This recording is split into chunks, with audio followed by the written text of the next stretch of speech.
We're in the Lunar Curation facility here, and this is where the moon rocks are stored. And I'm super excited about the upcoming Artemis missions because we're going to go back to the moon, we're going to go to the South Pole, we're going to bring back different samples this time.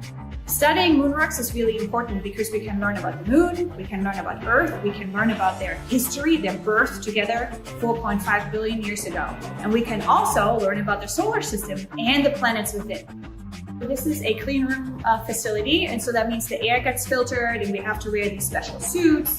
And the moon rocks are stored in these cabinets that are filled with nitrogen. And we do that because we want to keep them safe from Earth water and Earth atmosphere, and of course germs and all sorts of other weird things. And studying Apollo samples, the moon rocks we have here, will help us to understand what we can find there and what kind of tools we need, so we can collect more samples and bring them back to study for the next generation of lunar scientists.